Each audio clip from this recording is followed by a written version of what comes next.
Rick Revel, Mr. History, brought to you in part by Dixie Gun Works in Union City, Tennessee.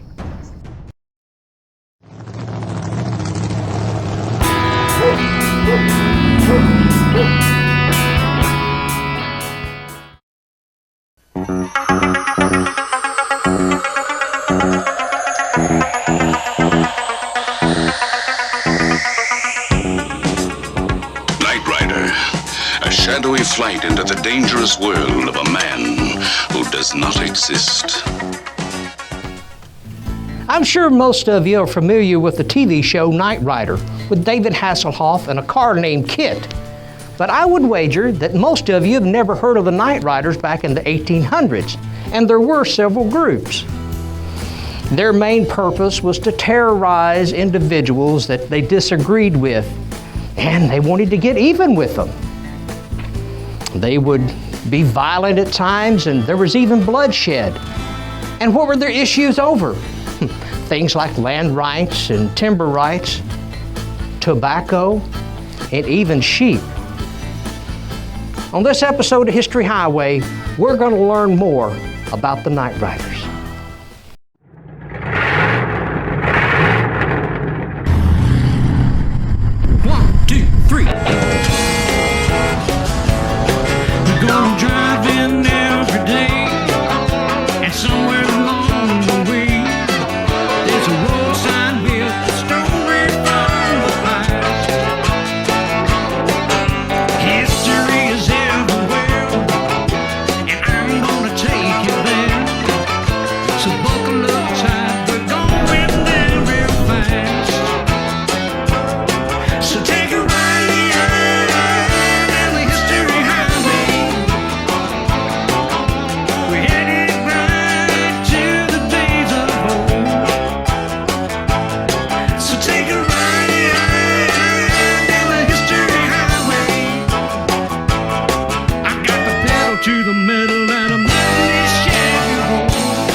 It doesn't matter if you're a reenactor who loves the smell of black powder in the morning on the battlefield, or a collector who admires the craftsmanship of a well-made weapon of old. Dixie Gun Works has a Pedersoli just for you. And not only does Dixie Gun Works have a warehouse full of Pedersoli reproduction firearms, they have an incredible collection of antique firearms. Inside the pages of their huge catalog, you will find gun parts, shooting accessories, reenactor clothing, camping supplies, and even some big guns if you like to burn a lot of powder. Dixie Gun Works is located in Union City, Tennessee. But for your convenience, visit our online store at www.dixiegunworks.com or call 1-800-238-6785.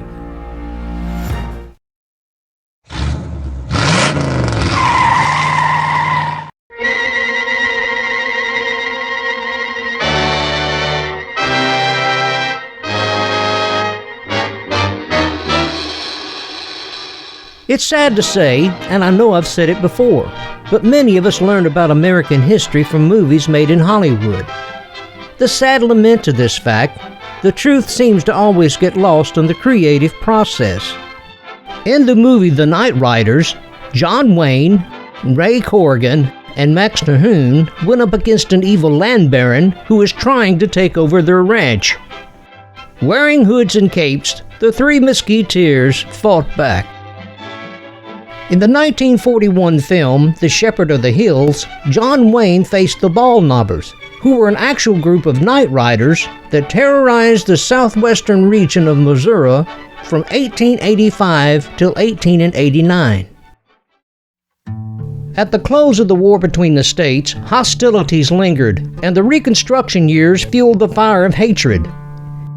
Dealing with martial law, or the absence of law altogether, many citizens would band together, vigilante style, to protect their families and homes. Under the leadership of Nathan Kinney, the Ball Knobbers started out with 13 members and grew to having over 500 in the area.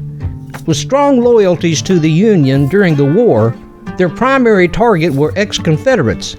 especially those who did not share their political, religious, or social beliefs. At least 13 people would die at the hands of the Baldknobbers, but their reign soon ended as Nate Kinney was killed in August of 1888 by a local farmer by the name of Billy Miles. The final event that brought the group down was a gunfight between Sheriff Galba Branson and some ex-Baldknobbers. The well-liked sheriff was killed during the gun battle, and public favor shifted. The Baldknobbers would cease to exist. And believe it or not, the town of Branson, Missouri, got its name after the good sheriff's brother, Postmaster Reuben Branson. The group that seems to have the monopoly on the Night Rider fame was started in a gentleman's club in Pulaski, Tennessee, in December of 1865 by some ex-Confederate officers. In the beginning, it was a fraternal order, fashioned after the defunct Sons of Malta, which was similar to the Freemasons. 2 years later, in April of 1867, the Ku Klux Klan drifted from fraternal meetings to vigilante missions. Their main targets of terror were the carpetbaggers from the north, white Southern turncoats, and former slaves who were politically active with the radical Republicans. Ironically, the Klan's biggest rival came from the city of brotherly love and the birthplace of our nation, Philadelphia, Pennsylvania. In November of 1862, the Union League was formed to support President Abraham Lincoln and his war policies. After Lincoln's death and the war's end, the League's focus would change and begin to evolve. Pro-Union sympathizers set up hundreds of Union League chapters across the war-torn South, with the intent to subjugate ex-Confederates. In the state of North Carolina, in the year of 1869, Union League Night Riders would target the farms of ex-Confederates to burn their barns and to steal their livestock. A local newspaper account claims that 9 barns were burned in one night and hundreds of cattle and horses were stolen. Another report claims that every county in the state had at least one barn burned by the Union League in the year of 1869. Desiring to maintain his political position and power, Governor William Holden threatened to use the might of the Union League militia, which was claimed to number between 70 and 80,000 strong in the state of North Carolina alone. It is also estimated that 80% of the League's members were former slaves, and with the rise of the Ku Klux Klan, Congress went into action. Trying to avoid another war, the Enforcement Acts of 1870 and 1871 were passed by Congress. The Ku Klux Klan was forced to stop much of its activity, and the Union League militia suffered the same fate as well. Tensions remained high between the two political factions, but the large-scale destruction was reduced drastically. Frequent newspaper coverage of Night Rider activities inspired other groups to form as well. Hatfield and McCoy-style feuds became commonplace between rival families and political factions. In the town of Rochelle, Louisiana, 2 serial killers by the name of John West and Lawson Kimbrell formed a small group of Night Riders in 1870. By day, John West was the justice of the peace, and Lawson Kimbrell was the constable.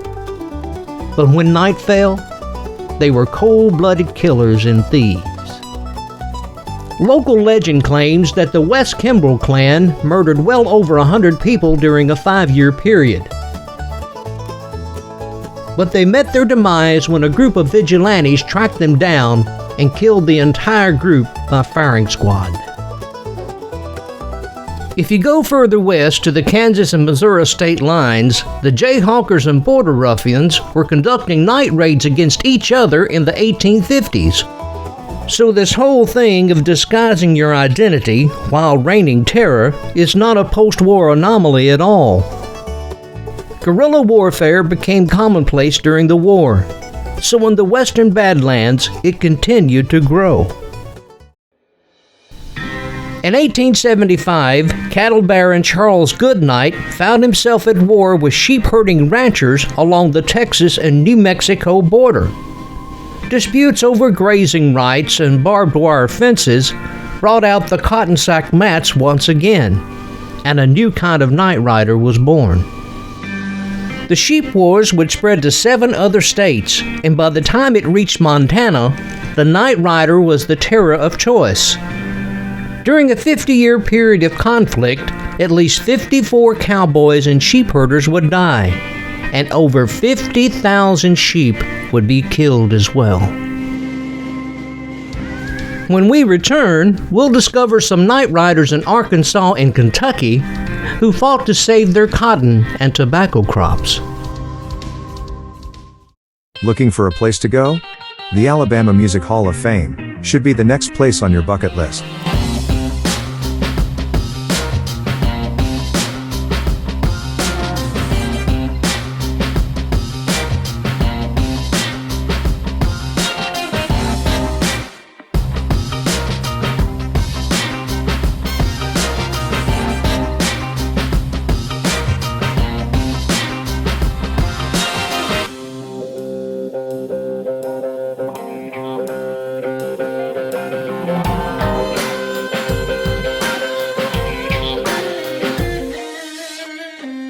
From the Swampers to Nat King Cole.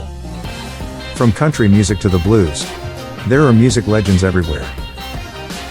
The Alabama Music Hall of Fame is at 617 Highway 72 West, Tuscumbia, Alabama.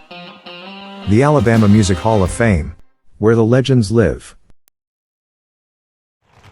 The war between the states was the most devastating period in American history without a doubt.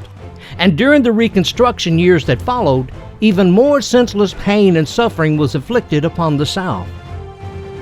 From the pens of the Kennedy twins, who authored The South Was Right, comes a new book titled Reconstruction: Destroying a Republic and Creating an Empire. Within the cover of this 550-page masterpiece are 32 chapters with over 1,200 footnotes of documentation proving that 15 southern states were forced into a torture chamber known as Reconstruction. Existing to this very day, modern-era Reconstruction continues to affect everyone, regardless of the color of their skin, in one way or the other. To get your copy of this must-read book, go to www.kennedytwins.com. That's www.kennedytwins.com.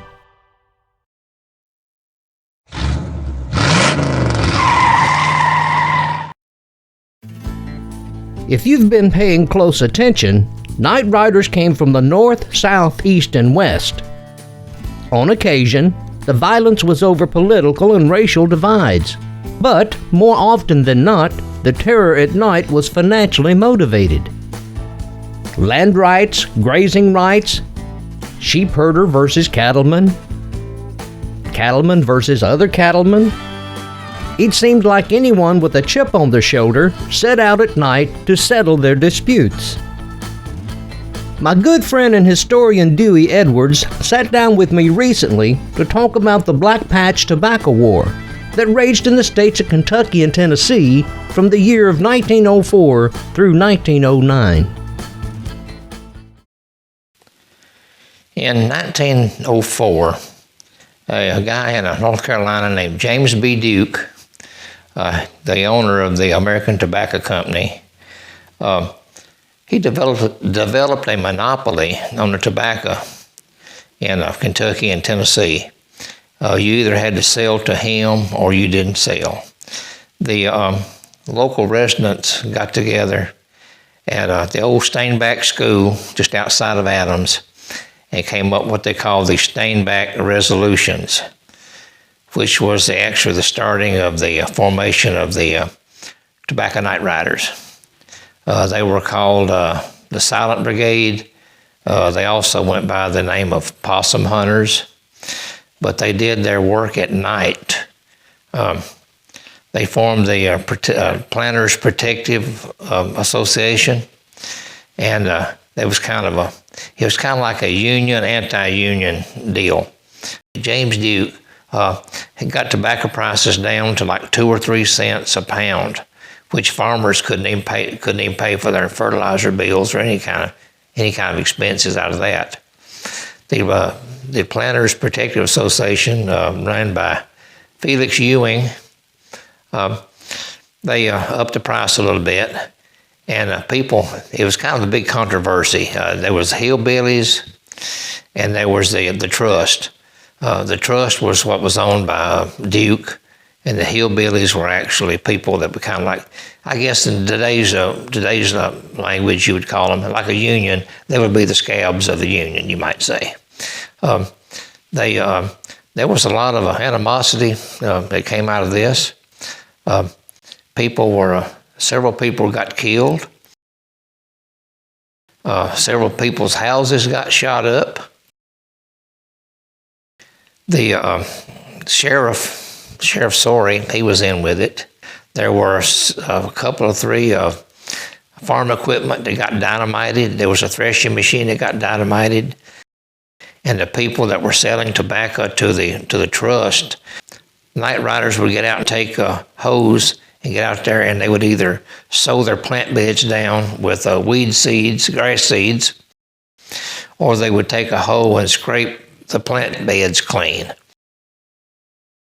Dr. David Amos was kind of over the night riders. He was a military strategist. Everything was done with military precision. They raided the towns of Princeton, Kentucky, Hopkinsville, Kentucky, and Russellville. They come in and didn't just come in and do a raid. They come in and took over the complete town. They went to they sent one group out to like the police department, one to the fire department, and several other places. And they completely took over the towns, and they ended up burning tobacco warehouses that had tobacco in them that the trust was had on hold. It was very precision. The best story I have read about the Night Riders was a book put out by Bill Cunningham. At one time, he was a Kentucky judge in Callaway County, Kentucky. He is now one of the Supreme Court judges in Kentucky, and it's called On Bended Knee. And if you really want to learn about the Night Riders, that would be the book I would highly recommend. Another guy named James Nall also put out a book about it, but the best one that's actually the best and clear to read is actually the On Bended Knees. I did buy the book, and I found out later on that Mr. Cunningham was going to be in Guthrie, Kentucky, and so I wanted to carry my book to get him to sign it. So I tried to find it, and I've loaned it to somebody evidently. I can't find my book. So I get online and order one and get paid extra just to get it shipped overnight where I could have it the next morning for Mr. Cunningham to sign. Sure enough, it came in. I went to Guthrie, met with Mr. Cunningham, and he is a great guy, real nice, friendly. He signed my book for me. So I take it back and put it on the bookcase. Several months later, I'm rearranging the living room or whatever, moving stuff around, and guess what I found? I found my other book.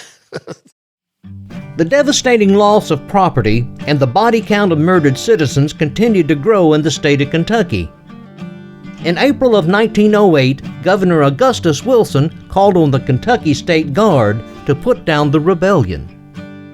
Captain Newton Wilburn led a mounted detachment of State Guard into the heart of Night Rider country. With the help of former Night Riders and other informants, Captain Wilburn went on the offensive. All across southwestern and middle Kentucky, arrests were being made and gun battles broke out. Courtrooms would soon be filled with the accused, and the Night Rider movement would be on trial. With so much national attention being drawn to the situation in Kentucky and Tennessee, the Night Riders tapered off and went somewhat silent in 1909. Duke's American Tobacco Company would stand before the Supreme Court and be judged a monopoly. Under court order, it dismantled operations in 1911. When we return to History Highway, we'll go from the Black Patch Tobacco War in Kentucky and Tennessee to the White Capper Cotton War in Arkansas. Many years ago, Discovery Park of America was nothing more than a dream for Robert and Jenny Kirkland.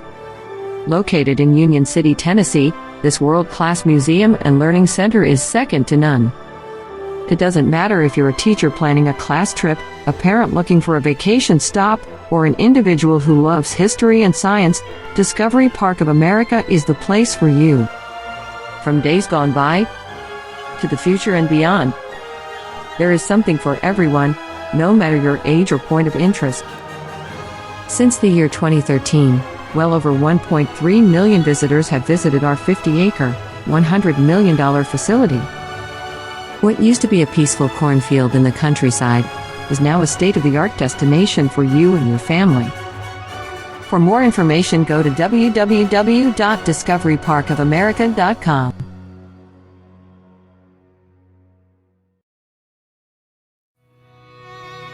When my mother was in college, she danced with Confederate veterans. To me, it wasn't that far away. My father knew this. My mother knew this. Almost 50 years ago, I joined the Sons of Confederate Veterans. In those days, we weren't concerned about saving monuments or any of those things. That wasn't necessary. In fact, none of us had any remote idea that it would ever come up, or we would have done something then. We can't just sit there and react. We have to be proactive. The Sons of Confederate Veterans is the direct heir of the United Confederate Veterans and the oldest hereditary organization for male descendants of Confederate soldiers. Organized at Richmond, Virginia in 1896, the SCV continues to serve as a historical, patriotic, and non-political organization dedicated to ensuring that a true history of the 1861 to 1865 period is preserved. Membership in the SCV is open to all male descendants of any veteran who served honorably in the Confederate Armed Forces. Dear friends, as an author and living historian, I travel this great country, and every time I see a church steeple and see the cross, I'm reminded that this nation was founded on strong, firm Christian principles. I've written a series of books, this one being In My Father's House, and they are available at Amazon.com. David Chaltis. Get your copy today at Amazon.com.